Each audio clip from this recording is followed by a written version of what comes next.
Welcome to the Real Estate Mentor Podcast, the number one real estate mentorship podcast on the internet today. Thank you for joining us. I am your host, Jonathan Klunk, real estate agent at eXp, and it is our goal to bring to you some of the best brains in the business, whether that's directly real estate related or, like today, something that can still add a ton of value to your business in some ways that you might not be thinking about. We have with us today Jason Ballard. He is one of the best business coaches in the business. And full disclosure, he is also my business coach. We've been working together for maybe about 2 years now, and he has done a lot to help transform and revolutionize our business. So very glad to have him on the podcast today to talk about time management and productivity in your real estate business.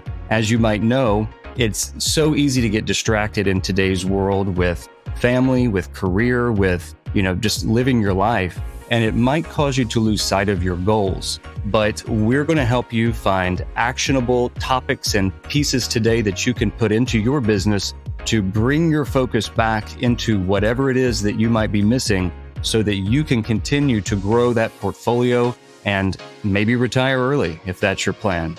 So please welcome Jason Ballard. I'm glad to have you on the show today. Hey, Jonathan. Good morning. Thanks for having me on the show. Always a privilege to spend time with you, and hopefully we can provide some really good, valuable tips for folks out there that they can use and implement today to help them. So where should we begin? I mean, I feel like any plan that you put into place has to start with goals, maybe. Would that be a good place for us? Yeah, I mean, everybody needs goals, right? The top 15, 20% of the people out there that are the most successful, whether it's in sports or, real estate or, selling widgets out there, the top people always have goals. So that's a given. You have to have goals. If you're not tracking on goals and managing that, monitoring that and tracking that, then your focus gets put on other things and you get distracted, you get reactive, and you lose sight of the big rocks, the big things you need to be focused on. So you always need goals. But Jonathan, I think the bigger question is, you're out there in real estate, you're selling real estate, whether it's commercial or residential, or working with developers or whatever way you're out there doing what you're doing. I think it's a good to assess where you are sometimes in life, in business, in your career. I would invite you to just take a few minutes today in this crazy, busy world where everybody's, going 100 miles an hour, and ask yourself, where am I? Where am I in life? Am I happy as I really want to be? Are we living the life we really want to live? Are we really living this dream or this ideal life that we want to live? Are we spending time with the family on the level we want to spend time with? Are we doing things in our careers or businesses that are making a difference, that are making an impact? Are we really, at the end of the day, when you go home, do you feel happy and do you feel fulfilled? And if you're not, then I would invite you to think about, where are you in your life, and maybe assess some important things in your life. And if you're not doing all of the things that you think you're capable of, if you're not maximizing that potential, if you're not fulfilling all of the things that are important to you, then the question is why? Why aren't you doing that? You should be doing that. You could be doing that. Every human being has the potential to do that, but assess where you are and what may be going on to prevent that. And what I see most common as a business and executive coach, as well as, people, especially high achievers and go-getters and busy, high-performing people, are just busy. They get absorbed into the world that we live, through family stuff, through work stuff, through social media and all the things that go on. And we kind of just get busy and also distracted. Exactly. We get absorbed into all of these things, and they're like vampires. They just kind of latch on and just suck time, suck energy out of you. And at the end of the day, the clock doesn't stop ticking, right? I mean, there's a 24-hour clock No, every day. And the question is, man, am I maximizing my time on the most important things to move the needle and live this ideal life? And a lot of people in the world today are not.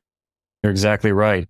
I myself am guilty of, I have a little bit of time to kill today. My schedule isn't, completely full like it is most days. So, before I know it, an hour or two have gone by and I am doing things that are not related to my business. They are a complete distraction. And the other thing is I've started learning how to say no a little bit to some things. That was always a very hard word for me to say, especially early in business. And those two things, minimizing distractions and learning how to say no to things that are just going to take your time and not move the needle on business, I think are very instrumental in starting to get on track and focus on being able to achieve those goals, especially if you have a ton of obligations in your life that you can't say no to. So I would invite people to think about this. If you answered no to the previous question about kind of where are you and are you living this ideal life, then the next question are, what are your priorities? Have you written down? Can you produce a piece of paper that lists your priorities in life? And a lot of people say, oh yeah, my family, my wife, my husband, my kids, they're all a priority to me. Yeah, everybody says that, but really, do you have those priorities laid out? So let me say it a different way. If I were your doctor and I came into you, or I came to you during an exam or a time you came into the doctor's office and I said, Mr. So-and-so, Mrs. So-and-so, I'm really sorry to tell you this, but you've only got 48 hours to live.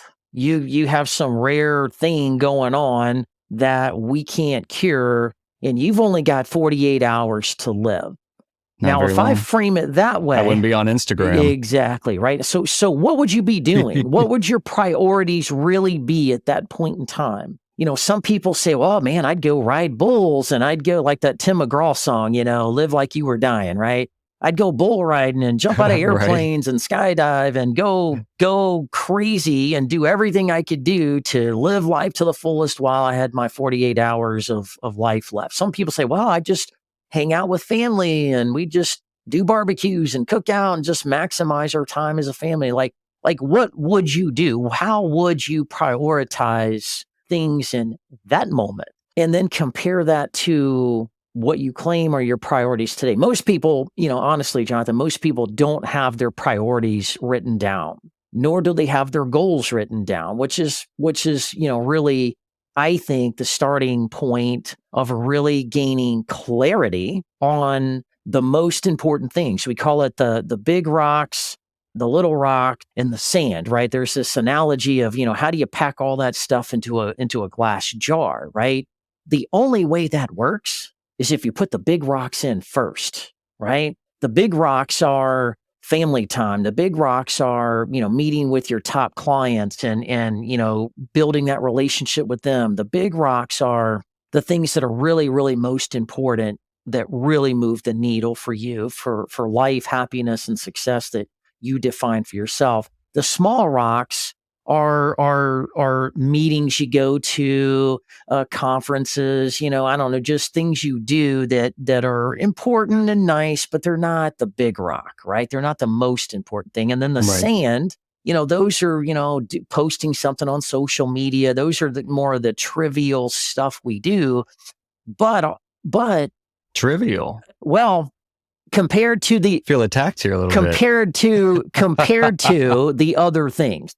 They're not as important, sure, right? Yes. Now, is social media important? Is your branding and marketing important? Yes, you absolutely need to do that. But the question is, who's doing that? Do you need to do that, or can somebody else do that? No. Right? Is that really to your point, yes, a priority for you to manage social media all day? Because you can hire people to manage social media for you a lot cheaper than you can hire somebody to go do your real estate work for you, right? And so it's the balance of time and value. I'd say the other thing I want people to think about today is, do you even know the value of your time? Like, what are you worth? per hour. You mean a dollar? A dollar amount. Dollar per hour, yeah. It's simply, in my job, I'm paid $100,000 a year, so I'm worth roughly $50 an hour. Like, yeah, but is that your real value? No, it's not. The real value is what you're really capable of doing. If we were to maximize that value and put a dollar on that, what would that be? And it's usually about double what people normally would say about themselves. And so when I take people through, coaching and time management and really priority management, building out their leadership skills and where they're spending the time and where they shouldn't be spending their time to maximize their value, there's actually a formula for that. That when you understand the value of your time and what that's worth, then you can better allocate your time to the right thing. And so if you don't know the value of your time, then how do you know you're doing the right thing that really require that level of value? And I think, in large part, that is also a mindset. Yeah. That is a mentality that's been bred into a lot of people because you go to school to go to college, you go to college to get a good job, and then you work that job and you have that job security that your employer puts into you. Entrepreneurs are a little bit different because they don't always have that mentality. But one thing I think is overlooked a lot of times, and I'm just going to throw this out here, we don't have to go down this as a rabbit trail. Maybe we'll address it on a future episode of the podcast, but it's also working on yourself, working on your own mind, breaking some of those chains that have been created societally to give you the confidence to know that if you put the proper plan into place today, if you know the time value of money, start doing things today that you should be doing to build for the future, then you're going to look at life and look at the world under a completely different lens and do different things that are going to be very beneficial to you and your family and your happiness. Yeah, absolutely. Think about your time. Think about it this way. If I gave you 3 gold $5 coins and you had 3 and you're walking around in this wonderful world that we live in, and there are people out there that want your 5 golden coins. They have things to offer you, things to sell you, things that, may or may not make your life better, things that you may or may not need. There's plenty of ways to lose those 3 coins. But if you only have 3 coins to spend, are you going to be more careful about where you let those 3 coins go? Or are you just going to be flipping them, kind of like the TV commercials, they're slinging Benjamins everywhere, right? If you only have 3 coins to offer, you're going to be very careful where you spend that, right? And safeguard them. You're going to spend them on the most important things that you feel are most important for you in your life, right? And so think about that when people want to meet with you for coffee and, brainstorm something or see if there's a potential partnership or, go to some meeting or conference or this or that. People can get pulled in a lot of different directions. And you think about it like, I've only got a couple of coins to spend this week. And I'm looking, is this really something I need to be doing? Or is this really going to be a distraction? Is this going to be value add? Or is it going to take away an opportunity that I'm not able to see going right by me because my mind and my brain is focused over here and I missed this $1 million deal over there, right? And so you have to be disciplined with how you spend those gold coins, i.e. your time. And I think when you think about your time as your most important resource, at the end of the day, if you go home and you have kids or pets or anything like that, when you go home, if you gave your kid a dollar every single day you went home, or you offered to go in the backyard and throw the ball, which one do you think they're going to pick? Throw the ball. Right.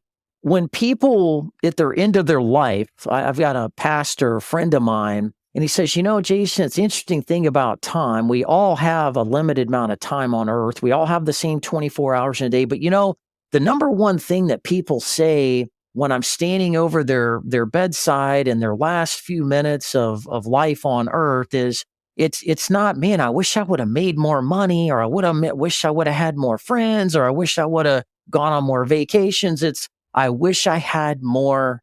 Guess what that is? Time. Mm-hmm. I wished I would have spent my time differently. So another takeaway I want your audience to get today is you are valuable. You are important. And your most important asset isn't your house or your car or, any, awards you won or anything like that. It's your time. The most important, most valuable gift you can give somebody is not a gift card, not a big, fancy present at Christmas time. The greatest gift you can give is to give somebody your time. And I think if you think You're about absolutely that, right. and you think about it differently, like you said, it's a mindset. If you think about that in those kind of ways, it helps you be more careful with your time and the gift that you have. So what we have so far is that time is a finite resource, and it is the most important thing that any of us have. We shouldn't give it away sparingly. And number two, that we are all probably worth a lot more money, especially per hour, than we think that we are. I think those are two very important things for us to think about conceptually. Now, moving forward, let's look at, how do we put these things into practice? How do we start to shift that mindset so that we can focus on growing that business, finding those real estate deals, and really sticking to that when, let's face it, we're all extremely busy and distracted.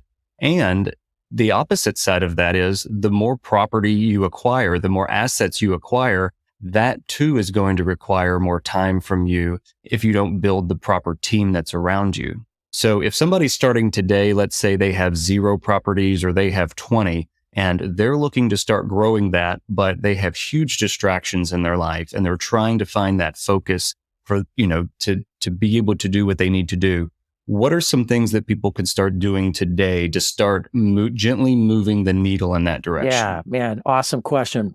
Well, just like in life, when we want to go somewhere, we plop in the GPS address or the address into our GPS, and the GPS is smart enough to know where you're at compared to what you just typed in, and it'll plot a roadmap for you to get from point A to point B as fast, as efficient as possible, right? It'll guide you through the detours and accidents and, using all that smart technology, right? Life is the same. So wherever you are, if you're in the $1 million club, wanting to go to the $5 million club, or you're just starting out and you're trying to, build your business to a certain point, think about it like that. Like wherever you're at today, that's your point A. And the question I would challenge you with is what is point B? What are you going to plug in the GPS? What information surrounds point B? Is that a specific revenue number? Is that a specific number of sales? Is that a specific number of residential things or commercial things or whatever? How are you defining success? That's your point B. What are you trying to aspire to or achieve? The more clarity you have on that and writing that down and really getting specific about that, the better your chances are at achieving it, right? And so now you have a point A and a point B. Now the question is, do you have a plan to get from point A to point B? What is that plan? What are the action steps you are going to take and the goals associated with that to make sure you know when you assess things from month to month, quarter to quarter throughout the year, that you're on track and that you will meet whatever you've defined as success at point B. And so if you don't have a detailed level plan, you need the plan. If you don't have a plan, then the GPS can't plot your point A to point B for you, right? That's what helps you get on the road and start going down a new path to bigger and better things, is knowing where that is and what needs to happen to overcome those challenges and obstacles, what tools and resources you need. All of that's defined in that process. So if you haven't gone through that, you need to go through that, or you're going to go down the road and get lost and get detoured and as you said, distracted with things that you're seeing on the sides of the road that are grabbing your attention, and you may never get to point B. Now, let's break this down another notch or two. I'm a big fan of time blocking. You are. You tell me about it all the time. I do. I need to start doing it.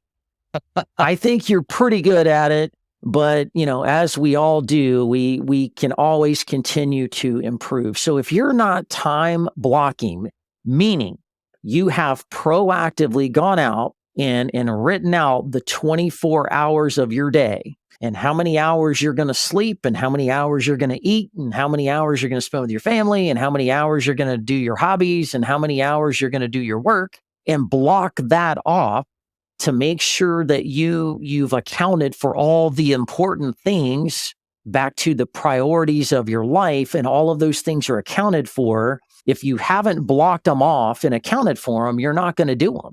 It's that simple. All 24 hours. Yeah.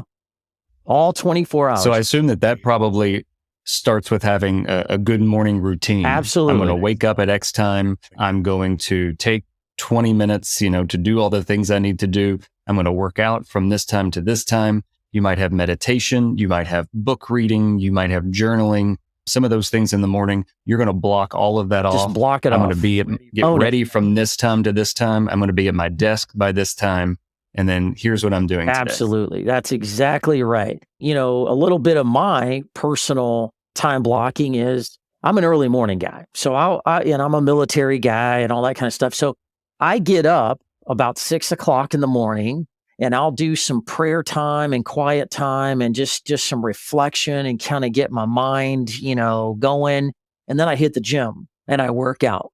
And then from there, I deal with the dogs and we get breakfast going, get my daughter up for school. We take her to school. We do family time and get all that stuff going, and everybody's taken care of. And then at 9 o'clock, that's when I start working with clients, and I've got all that blocked off. Every client is blocked off each hour of the day and accounts for that. If I've got a space in there where I'm not working with a client, then I've got it blocked off to work on marketing and do website updates and talk to new partners and new, business agreements that I've got going on. Just doing all the things that I've written down that are priorities for me to be doing to move the things forward that I want to move forward that's important to me. And then I block off time. And going back to something that sorry to interrupt you, but going back to something that you originally said about starting with the big rocks, putting those into the jar. You fill it with sand, the big rocks don't fit in. Do you recommend starting with those big rocks and blocking that time first and then working around there, things that are producing revenue, Absolutely. Things that are taking you towards your goals, and then see what else fits in there? That's exactly right. So once you've packed in your family time, once you've packed in, the time that you need to sleep, I personally have to have 7 hours of sleep. If I get less than 7 hours, I'm not hitting on cylinders, right? I'm just not as engaged. Grouchy. Exactly. Could be all kind of things, right? So you're basically saying to yourself and the world, I'm in control. I'm not going to be controlled by things around me. I'm going to own the things that are important to me. I'm going to claim it. I'm going to write it down. I'm going to put it in my block schedule, and I'm going to ensure I do these things these ways.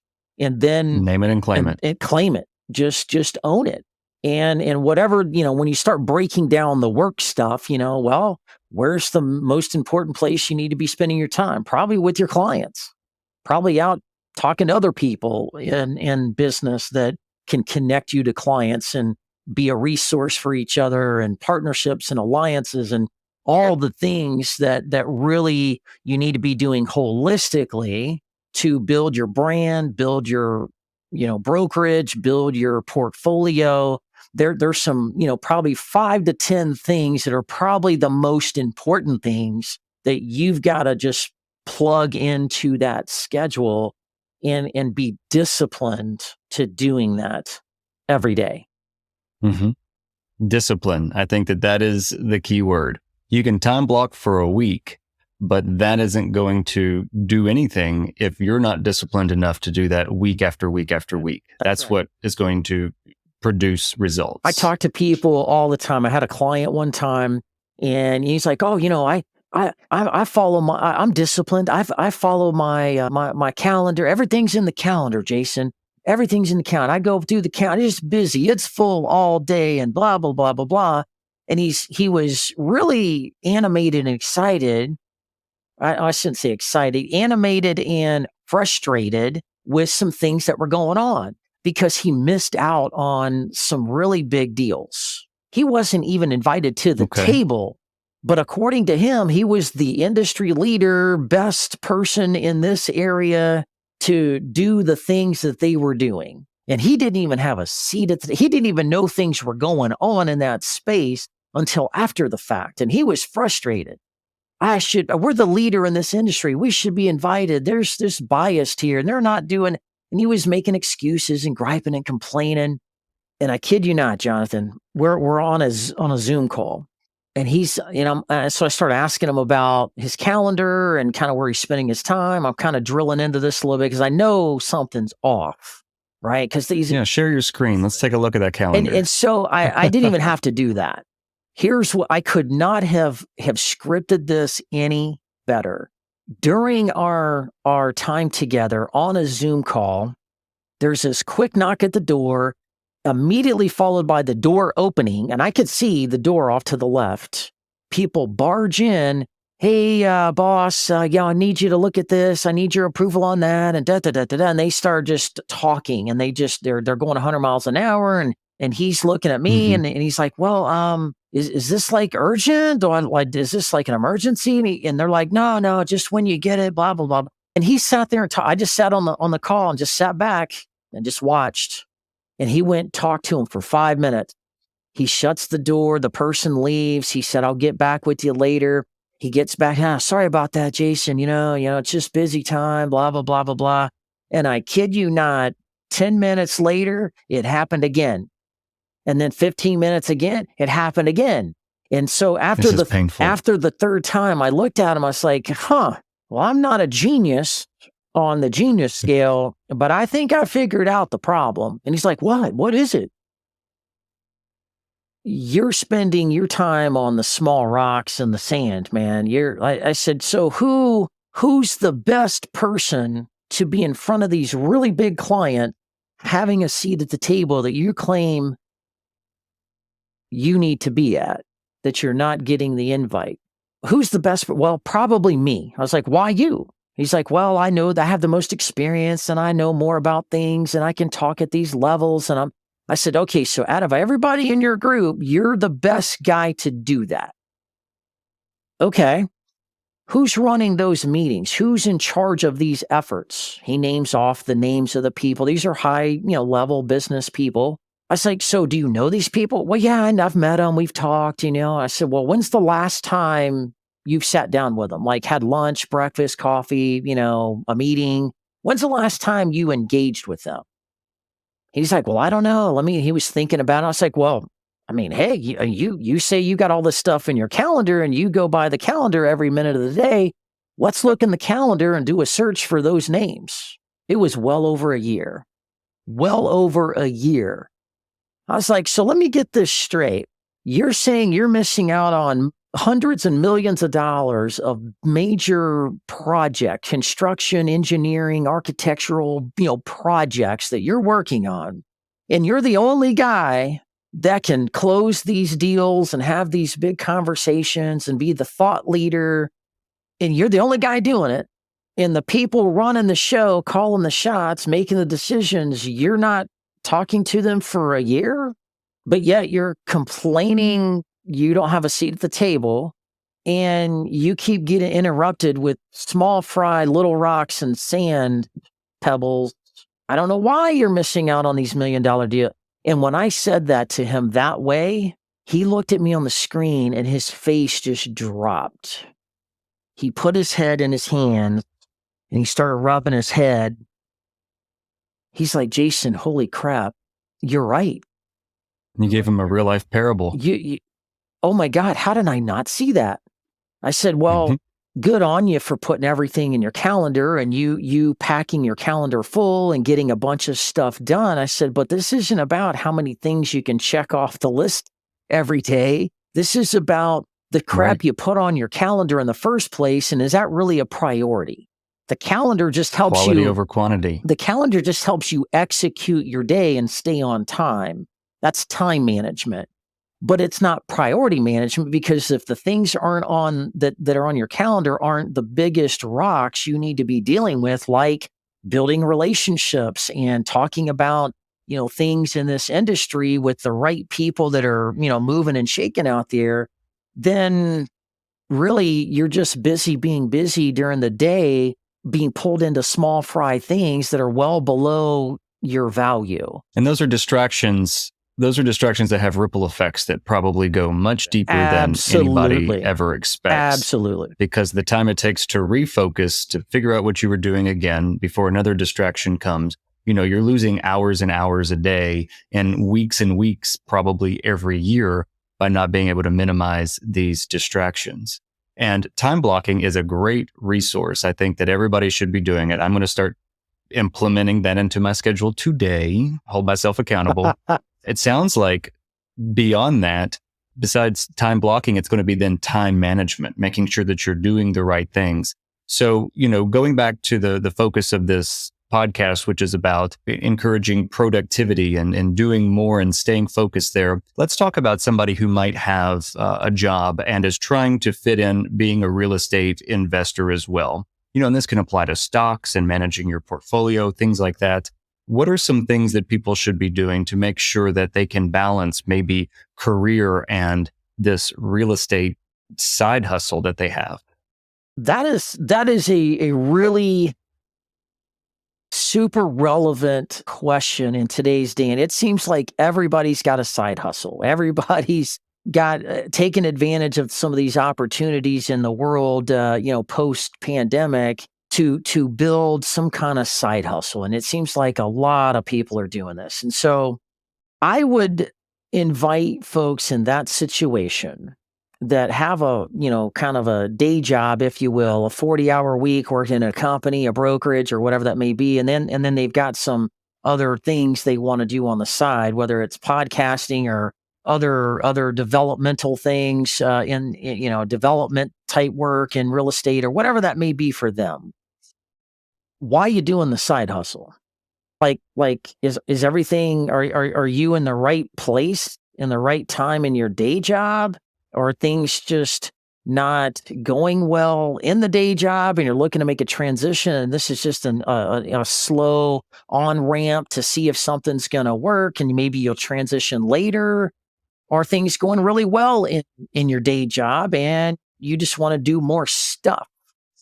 Like why do you have two things going on? What are you trying to achieve there?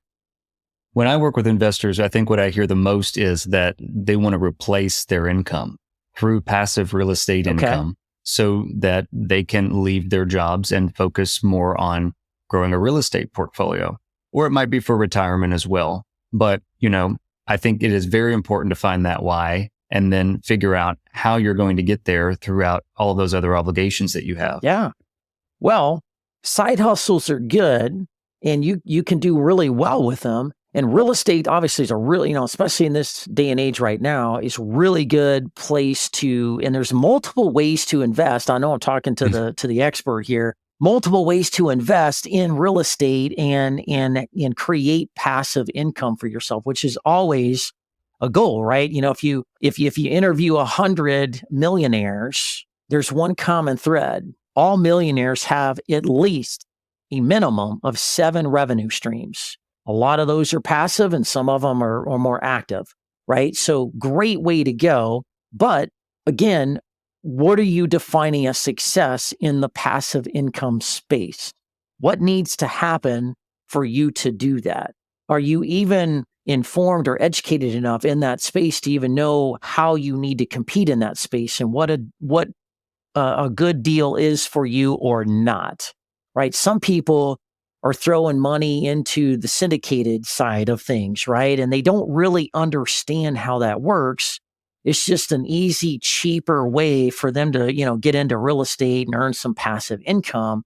But like with anything else, there's also some trip hazards in there that you need to be careful of. And so whatever you do as a side hustle, what is the end state? Like, is the side hustle the end state, or is it just going to be augmenting the end state? Because depending on the answer is how much effort you need to put into it. So you're saying that if somebody has their job, if they love their job and they just want more money over here on the side to be able to travel, to be able to put their kids through college, to get a sports car, whatever it is that they want, that's their goal over here. And so they're going to treat that differently than if they're building this to leave a job that they hate because they want to be an entrepreneur and work for themselves. Yep. Yeah, absolutely. There's two different kind of mindsets and goals there and levels of effort. Again, it goes back to, well, I only have 24 hours in the day. I need to sleep. I need to eat. I probably have a wife and her husband and some kids. And what are you going to sacrifice to do that? And how you do that ties right back into the beginning part of this discussion about your priorities and your long-term goals and objectives, right? So if you're super busy in your day job, what are you cutting out to do the side hustle to do that? And how does that contribute to your lifelong happiness of living the ideal life you really want? And so a lot of people will see opportunity and they'll go do a side hustle, and they underestimate what it takes because they've never been an entrepreneur before. They've never built a business before, and they grossly underestimate the time, the money, and the effort involved to build that up. The greatest amount of effort to do anything is in the beginning, right? So if you're gonna launch a rocket into space, where's all the energy expended? In the beginning, getting off the ground. Getting it off the ground and out of Earth's gravity into orbit. Once you break through about 80, 90,000 feet in the air, you break through the atmosphere there, then it's effortless. You're just guiding it to where you want it to go. All the heavy lifting is at the beginning. It's at liftoff. But most people, real estate or other businesses or industries, grossly underestimate the time and effort. And they look at the clock and it's like, dang, it's 11 o'clock at night. And I'm just, putting out this post to advertise my new side hustle real estate gig over here to develop this property or to renovate or consult or to do whatever you're doing. And your kid goes to bed without a story, or your wife goes to bed without you telling her good night or you love her. Like it just sucks you in. And so you just have to be really, really careful there. The other thing you need to be thinking about is, how can I be more effective and efficient in what I'm doing so that when I do the side hustle, it doesn't suck me in and run my life, right? Again, either you're in control or you're being controlled. And sometimes when they go into side hustles, it takes hold of you and you get too busy, too spread, too thin. You underestimate things and you start being controlled by all of these mechanisms. Well, this worked today, but if I just get this done, then this will happen. If I just get this done, then people will find me on the internet. If I just get my social media going. And there's always that, well, once I get that done, and it becomes an addiction. So just be clear on whatever you're doing, whether it's your primary job or your side hustle. Be clear, prioritize that, program that into your time block, show it to your spouse, work through it, and allocate your time accordingly, or you'll be owned by it. Absolutely. And you mentioned efficiency a minute ago, and efficiency is my love language. So I absolutely get that. I think that if somebody's trying to build a real estate portfolio, number one, make your goals attainable. If you don't own any property, make it your goal to buy your first property this year, and then go from there. and see what's involved in that and then adjust accordingly, because you're going to need education, either about the market, about investing, about the type of investing you want to do. Do I want to go commercial? Do I want to do multifamily? Do I want to have individual single family residences? From there, you need a support system, a group of people. You have to build those lender relationships. You can do a lot more with a relationship in lending than if you're just going in cold trying to qualify. Then you want to network with other investors, people who might have off-market opportunities for you. Then you want to have a good support team behind you on the real estate side, because then you have contracts and then you have escrow and due diligence and timelines, and they help do a lot of that heavy lifting, and they get paid well to do that, to free you up to do other things. And then you have to figure out, do you want to manage that yourself? Do you want to have a property manager? Property manager might eat into the profits a little bit, and they're not going to care about your property anytime as much as you do, because you own that. So there are a lot of decisions to make. And I think a lot of it starts with having a mentor. And so that's why we've started the Real Estate Mentor podcast, to really help people lay the good groundwork and get through making all of these decisions and to achieve the goals that they want to in real estate, whatever those might be. Yeah. Excellent points, Jonathan. I want to piggyback on something real quick. There's always more to things than what you ever think it is originally. There's always more to it, especially in real estate. There's tax implications. There's ways to structure things to, take advantage of the tax codes and to, maximize your occupancy rates. I mean, there's so many things involved. If you're doing a side hustle, if you're venturing off into these areas, I think that's great. I think there's plenty of opportunity in that space, but there's the knowns, then there's what you think you know, and then there's what you don't know. And what you don't know, you don't know. Exactly.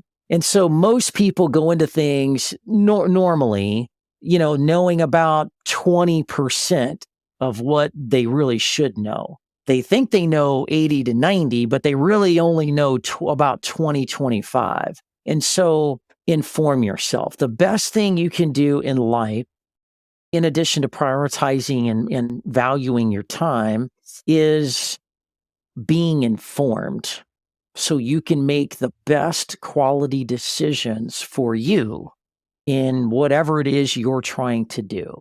And so connect to, folks like Jonathan and some of his, folks in his circle that are advisors, that are experts, that have plowed this path and helped people, done this stuff before. You never want to go if you're trying to be the strongest, guy in the gym. You don't go work out with the skinniest, scrawniest guy in the gym. You go find the biggest person in the gym and you work out with them, because they can make you bigger. They know how to do it.